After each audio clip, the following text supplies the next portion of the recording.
اور ساری دنیا کے مسلمانوں کے لیے یہ پیغام ہے کہ آپ صلی اللہ علیہ وسلم نے فرمایا پوری دنیا کے مسلمان ایک جسد واحد کی طرح ہیں۔ آج مادیت نے سب سے زیادہ مسلمانوں اور اسلام کو تقسیم کیا، کوئی عربی ہے، کوئی عجمی ہے، کوئی کہیں کا ہے، کوئی مشرق کا رہنے والا ہے، کوئی مغرب کا رہنے والا ہے، انہیں ملکوں میں بانٹا، ان نے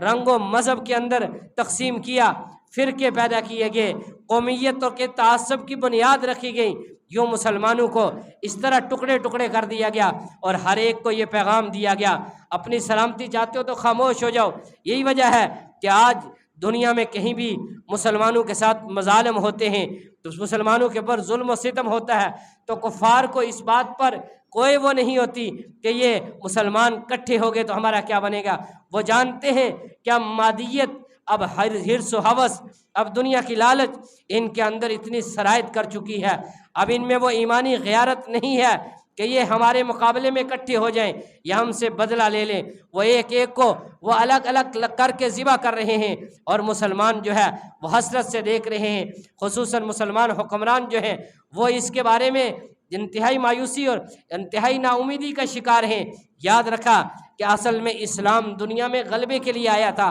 ہم جب یہ کہتے ہیں اسلام دنیا میں ایز اے نظام کے آیا ہے، پوجا پاٹ اور عبادت کے طور پر نہیں آیا۔ پوجا اور عبادت تو یہودی اور عیسائی بھی کر رہے ہیں، ہندو بھی اپنے مندروں میں کر رہے ہیں۔ آج بھی آپ دنیا میں کہیں بھی کوئی آپ کی نماز پر اعتراض نہیں کرے گا، آپ کے روزے پر اعتراض نہیں کرے گا، آپ کی جو بھی تسبیحات ہے اس پر اعتراض نہیں کرے گا۔ آج دنیا کا یہی اعتراض ہے کہ اسلام کو ایز اے نظام، اسے سوسائٹی کے اندر بطور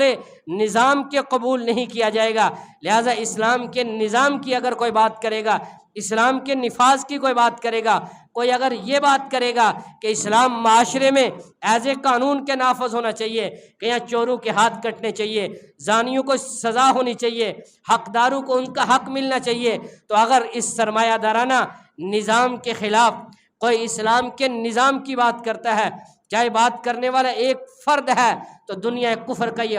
یہ آرڈر ہے گویا کہ اس کو مٹا دیا جائے، اسے نشان عبرت بنا دیا جائے۔ کوئی قوم اس کی بات کرے اسے ختم کر دیا جائے، کوئی ملک اس کی بات کرے اس کو نشان عبرت بنا دیا جائے۔ تو انہیں ہمارے نماز اور روزے سے ڈر نہیں ہے، انہوں نے ساری دنیا کو جو سود کا نظام دیا ہے، تجارت کے اندر جو اپنے اصولوں میں انہوں نے جکڑا ہے، جمہوریت کے نام پر ایک کافرانہ نظام مشرق سے مغرب تک دیا ہے، وہ اس نظام کے مقابلے میں کسی نظام کی بات قبول نہیں کریں گے۔ اگر کوئی شخص اس کے مقابلے میں اسلام کی بات کرے گا، وہ اسے ساری دنیا کے لیے تختہ مشق بنائیں گے، اسے دہشت گرد کہیں گے کہ کہیں اسلام کی چنگاری دوبارہ پروان نہ چڑھے، مسلمانوں میں جذبہ جہاد دوبارہ پروان نہ چڑھے۔ تو در حقیقت آپ صلی اللہ علیہ وسلم نے صحابہ اکرام سے حضرت عثمان غنی کے خون